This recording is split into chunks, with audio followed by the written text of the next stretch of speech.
கிறிஸ்துவில் அன்பானவர்களே, இயேசு கிறிஸ்துவின் நாமத்தில் உங்களை வாழ்த்துகிறேன். இன்றைய நாளுக்கான கர்த்தருடைய வார்த்தை ரொம்ப அற்புதமானது. எப்படின்னு கேட்டீங்கன்னா, வேலைக்கு போறவங்களுக்கு உண்டான ஒரு வார்த்தை. என்ன வேலைக்கு போறவங்க அப்படின்னா, எல்லா வேலையும் சரி, கூலி வேலையிலிருந்து மிகப்பெரிய அரசாங்க அதிகாரியாக, தொழிலதிபராக இருக்கக்கூடிய வேலை வரைக்கும் ஒரு மனிதனிடத்திலேயோ அல்லது ஒரு கம்பெனிலேயோ அல்லது ஒரு அரசாங்கத்திலேயோ வேலை செய்கிற அந்த பணியாளருக்கான ஒரு வார்த்தை. ஏன்னா நாம எல்லோருமே ஏதோ ஒரு இடத்துல வேலை செஞ்சுக்கிட்டு தான் இருக்கிறோம். யாரோ ஒருத்தர்கிட்ட நம்ம வேலைக்காரனா தான் இருக்கிறோம். நமக்குள்ள பல விஷயங்கள் இருக்கு. உழைக்கணும், சம்பாதிக்கணும், சம்பாரிச்சு குடும்பத்தை காப்பாற்றணும். அதுக்காக வேண்டி நாம ஒவ்வொரு நாள் அதிகாலையில் எழுந்திரிச்சு ஓடுறோம், வேலையை தேடி அல்லது அலுவலகத்தை தேடி ஓடுறோம். அப்புறம் நம்ம நிரந்தர பணினாக்கா நம்முடைய கம்பெனி தேடி போறோம், நம்முடைய ஆபீஸை தேடி போறோம் இல்லையா? அப்போ ஒவ்வொரு நாளும் ஒவ்வொரு நிமிடமும் நாம நம்முடைய உழைப்பை மற்றொருவருக்கு கொடுத்து அவங்க நம்முடைய உழைப்புக்கு கொடுக்கிற ஊதியத்தை வாங்கி நம்முடைய குடும்பத்தை நடத்துறவங்களா நாம இருக்கிறோம். அப்படிப்பட்டவர்களுக்கு ஒரு அறிவுரையா இங்க ஒரு வார்த்தை சொல்றார். என்னன்னு, பிரசங்கி 10ஆம் அதிகாரத்துல 4வது வசனம் அழகா ஒரு அறிவுரை சொல்றார். என்னன்னு, அதிபதியின் கோபம் உன்மேல் எழும்பினால் உன் ஸ்தானத்தை விட்டு விலகாது. அதிபதியின் கோபம் உன்மேல் எழும்பினால் உன் ஸ்தானத்தை விட்டு விலகாது. இணங்குதல் பெரிய குற்றங்களையும் அமர்த்தி போடும். இணங்குதல் பெரிய குற்றங்களையும் அமர்த்தி போடும் அப்படின்னு சொல்லி ஒரு அறிவுரை சொல்றார். அன்பானவர்களே, இப்ப இந்த வார்த்தை நமக்கு எவ்வளவு பிரயோஜனமா இருக்கு பாத்தீங்களா?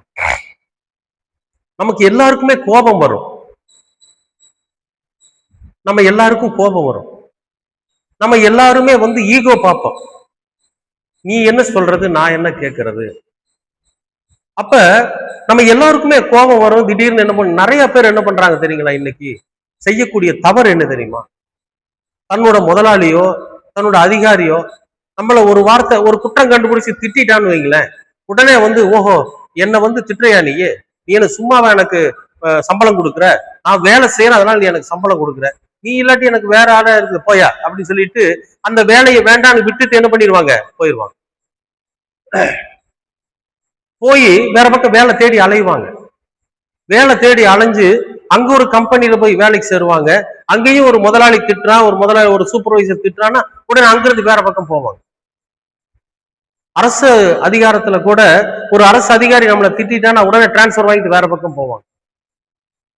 இந்த மாதிரி போறதுனால நாம ரோசக்காரன், நம்ம யாரையும் நம்ம யாருக்கும் அடங்கி போகணுங்கிற அவசியம் கிடையாது அப்படிங்கிற அந்த ஒரு உணர்வு நமக்குள்ள நம்மளை என்ன பண்ணுது தெரியுங்களா?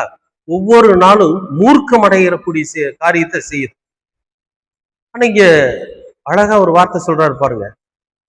அதிபதியின் கோபம் உன்மேல் மூண்டால் நீ உன் ஸ்தானத்தை விட்டு விலகாத. நீ உன் இடத்தை விட்டு போகாத. உங்க முதலாளி உங்களை திட்டாரா? சரி, அவர் திட்டி முடிச்சிட்டாரா? சரி, நான் என்னுடைய அனுபவத்தை சொல்றேன். இந்த வசனம் எனக்கு அப்பெல்லாம் எனக்கு இந்த வசனம் தெரியாது. அந்த சூழ்நிலையில கூட இயற்கையாகவே ஆண்டவர் என்ன பயன்படுத்துறாரு அப்படிங்கிறத நான் இப்ப நினைச்சு ரொம்ப பெருமைப்படுறேன். ஏன்னா இந்த மாதிரி சம்பவம் நடந்திருக்கிறப்ப நாம எப்படி செஞ்சிருக்கணும், நாம ஏன் அன்னைக்கு பொறுமையா வந்தோம் அப்படிங்கிற அந்த ஒரு உணர்வு இப்ப வருது எனக்கு. ஆண்டவர் பாருங்க, தனக்கென்று ஒரு சிலரை குறிச்சுட்டாருன்னா அவங்க தன்னிடத்துல நெருக்கமா இல்லைன்னா கூட அவங்களை அப்படியே இழுத்துட்டு வர்றதுக்கு தன்னுடைய அற்புதமான கிரியைகளை அங்க வெளிப்படுத்துறாரு பாருங்க. அப்படிங்கிறது நான் தான் சாட்சி. நான் ஒரு பக்கம் வேலை செஞ்சுட்டு இருந்தேன், டிரைவரா போயிட்டு இருந்தேன், டிரைவரா ஓட்டுநரா பணி செஞ்சுட்டு இருந்தேன். நான் ஹெவி டிரைவரா இருக்கிறப்போ என்னோட முதலாளி என்ன கெட்ட வார்த்தையில திட்டார். பொதுவா நான் கெட்ட வார்த்தை பேச மாட்டேன், என்கிட்ட எந்த விதமான கெட்ட பழக்கமும் இல்லை.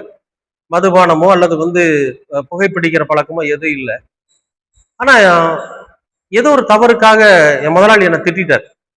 அப்ப நான் யோசனை பண்ணி பார்த்தேன், இந்த தப்பு நம்ம மேலதான், அதனால அவர் திட்டுறாரு, சரி திட்டட்டும்னு சொல்லிட்டு அவர் திட்டி முடிச்சதுக்கு பிறகு அப்புறம் சரி திட்டீங்களா, திட்டேன் அப்படி கண்டபடி திட்டிட்டு மூஞ்சி திருப்பிட்டு போயிட்டார். 1 மணி நேரம் கழிச்சு போனேன். போய் நீங்க வாயில வந்தபடியெல்லாம் திட்டீங்க, பரவாயில்ல, ரொம்ப நன்றி, சாவி கொடுங்க, லோடு இறக்கணும் அப்படின்னு சொல்லி சொன்னேன். இல்ல லோடு இறக்கணுமா? ஆமாங்க, வண்டி லோடோட நிக்குது, அந்த லோடோட நின்றுச்சுனாக்கா டயர் எல்லாம் வீணா போயிடும், அதிகப்படியான லோடு, அதனால கொடுங்க, நான் கொண்டு இறக்கிட்டு வந்து நிறுத்திடுறேன் அப்படின்னு சொல்லிட்டு சாவியை வாங்கிட்டு போய் இறக்கிட்டு வந்து வண்டியை நிறுத்திட்டேன். நிறுத்தணும்னா எனக்கு கொடுக்க வேண்டிய சம்பளம் இதையெல்லாம் கணக்கு பார்த்து கொடுத்துட்டு அப்புறம் இனிமே அந்த மாதிரி செய்யாத, தெரியுதா அப்படின்னாரு. நான் என்னங்க செஞ்சேன் அப்படின்னு கேட்டேன். நான் என்ன செஞ்சேன், எதுக்காக என்ன திட்டினீங்க அப்படின்னு ஒரு விஷயத்த சொன்னார். இது செஞ்ச நீ தப்பு, நீ அந்த லோடுக்கு மேல லோடு ஏத்திட்டு வந்தது தப்பு அப்படின்னு சொல்லி சொன்னார். சரிங்க, இனிமே நான் செய்ய மாட்டேன், சரிங்க இனிமே நான் செய்ய மாட்டேன்.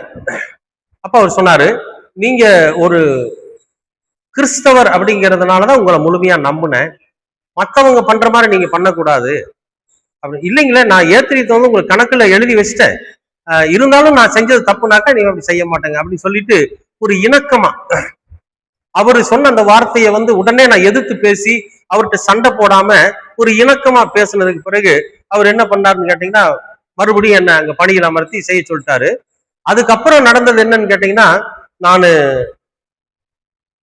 ஒரு சில வாகனங்களை என்னோட பொறுப்புலயே கொடுத்துட்டாரு, நீ இதை பார்த்துக்கோ அப்படின்னு. அப்ப நான் யோசனை பண்ணேன், அன்னைக்கு நாம கோபப்பட்டு போயிருந்தா இன்னைக்கு இந்த வாய்ப்பு நமக்கு வந்திருக்காது. சரி, நான் இது மூலியமா நான் என்னுடைய அனுபவத்துல நான் உங்களுக்கு சொல்றது என்னன்னா, தயவு செஞ்சு நீங்க பணி செய்யக்கூடிய இடத்துல உங்களுடைய அதிகாரிகளோ அல்லது உங்களோட முதலாளிகளோ உங்களுடைய சூப்பர்வைசர்களோ உங்களை வந்து ஏதோ ஒரு கோபத்துல கடிச்சுக்கிறாங்கன்னா உடனே நீங்க அந்த இடத்த விட்டு வந்துடாதீங்க. கோவப்பட்டுட்டோ அவங்க சண்டை போட்டுக்கிட்டோ அப்படின்னு வந்துடாதீங்க. ஒருவேளை அப்படி ஒரு முடிவு எடுத்திருந்தீங்கன்னா நீங்க மாத்திக்கங்க தயவு செஞ்சு. ஏன்னா கொஞ்சம் இணக்கமா போங்க. இது கடைசி காலம், மக்கள் தொகை அதிகமா இருக்கக்கூடிய காலம், வேலை கிடைக்காத ஒரு காலம். எத்தனையோ பேர் வேலை வாய்ப்பு இல்லாம, வேலை வாய்ப்பு அவங்களுக்கு கிடைக்காம தெருவுல திரியிறாங்க, வேலையை தேடி அலையிறாங்க. ஆனா நமக்கு கிடைச்ச வேலைய நம்முடைய முன்கோபத்தினாலையும் நம்முடைய ஆக்ரோஷத்தினாலையும் நம்முடைய ஒரு ஒரு ஈகோனாலையும் நம்ம விட்டுட்டு வந்துடக்கூடாது. கொஞ்சம் இணக்கமா இருந்து பார்க்கலாம், தப்பு இல்லை. அவங்க திட்டினா திட்டிட்டு போறாங்க, நாம கொஞ்சம் இணக்கமா, தப்பு நம்ம மேல இருந்துச்சுன்னா அந்த நம்ம இணக்கமா போனோம்னு வச்சுங்களேன், அந்த மிகப்பெரிய தவறு கூட அங்க மன்னிக்கப்படும். நம்ம இடத்துல தவறு இருக்குது அப்படின்னா நாம என்ன சொல்லலாம், தாராளமா சொல்லலாம், இல்லைங்க என்னிடத்துலதான் தவறு இருக்கு அப்படின்னு சொல்லி நம்முடைய தவறை நம்ம உணர்ந்து ஒரு இணக்கமா போனோம்னு வைங்களேன், என்ன ஆகும், மிகப்பெரிய குற்றமே அங்க மன்னிக்கப்படுமா. வேதம் சொல்லுது, நான் சொல்ல. அப்ப ஏங்க அப்ப எங்க முதலாளி சும்மா தேவையில்லாத திட்டிகிட்டே இருப்பாரு, நான் அதை கேட்டுட்டு கம்முன்னு இருக்கணுமா அப்படின்னு நீங்க நினைக்கலாம். இருக்கலாம், தப்பு இல்லை. ஏன்னா இந்த காலத்துல ஒரு சூழ்நிலை வருகிற போது அந்த முதலாளிகிட்டே நாம போய் சொல்லலாம், அந்த அதிகாரிகிட்ட நாம போய் சொல்லலாம், அன்னைக்கு நீங்க திட்டுனது வந்து தப்புங்க, ஏன்னா நான் அந்த தவறை செய்யல, தப்பு செய்யாத என்னை எதுக்காக திட்டுறீங்க அப்படின்னு தாராளமா சொல்லலாம். அப்பதான் ஜெயிக்க முடியும். நீங்க இயேசு கிறிஸ்துவ சிலுவையில் அடிக்கிறப்ப எத்தனையோ விஷயங்களை சொல்றாங்க, அவர் பொறுமையா கேட்டுட்டு தான் இருந்தார். அவர் தேவதூஷணம் பண்ணல, ஓய்வு நாளை வந்து பரிசுத்த குலைச்சல் ஆக்கல, எதுவுமே செய்யல. ஆனா அவரை செஞ்சேன்னு சொல்றாங்க. நீங்க செஞ்சீங்க, நீங்க தேவதூஷணம் பண்ணுனீங்க, நீங்க ஓய்வு நாளை பரிசுத்த குலைச்சல் ஆக்குனீங்க அப்படின்னு சொல்றாங்க. அதுக்கு பொய் சாட்சிகள் நிக்கிறாங்க. ஆனா ஆண்டவர் அமைதியா இருக்கு, அதுக்கு மறுப்பு தெரிவிக்கல, அந்த பிலாத்துவை எதிர்த்து பேசல, அமைதியா நின்னார். சிலுவையில் அடிச்சாங்க, ஆனா ஜெயிச்சார்.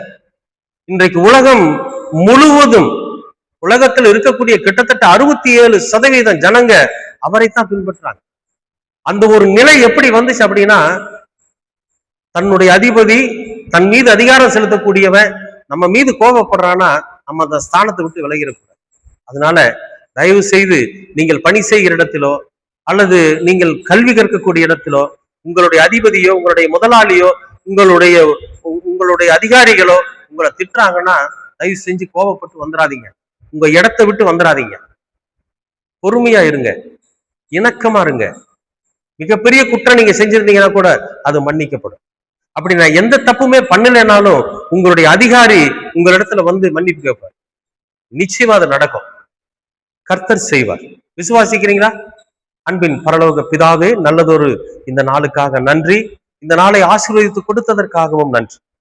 நீர் சொன்னது போல எங்களுடைய அதிகாரிகளோ, எங்களுடைய முதலாளிகளோ, எங்களுடைய அதிபதிகளோ எங்கள் மீது கோபப்படுகிற போது நாங்கள் எங்களுடைய ஸ்தானத்தை விட்டு எங்களுடைய ஈகோவுக்காக, எங்களுடைய முன்கோபத்திற்காக, எங்களுடைய ஆக்ரோசத்திற்காக நாங்கள் அதை விட்டு விலகி வந்து எங்களுடைய தகுதியை நாங்கள் இழந்து விடாதபடிக்கு நாங்கள் இணக்கமாய், நாங்கள் செய்த எப்பேற்பட்ட குற்றமாக இருந்தாலும் அது மன்னிக்கப்படும்படியாக நாங்கள் இணக்கமாய் போய் எங்களுடைய வாழ்வை நாங்கள் நிலை பெற்றுக் கொள்ள நீங்க கிருபை பாராட்டு. உங்க இரக்கமும் அன்பும் வழிநடத்துதலும் என்றென்றைக்கும் எங்களோடு கூட இருக்கு. இயேசு கிறிஸ்துவின் வழியாய் கேட்கிறோம் நல்ல பிதாவே. ஆமென், ஆமென், ஆமென்.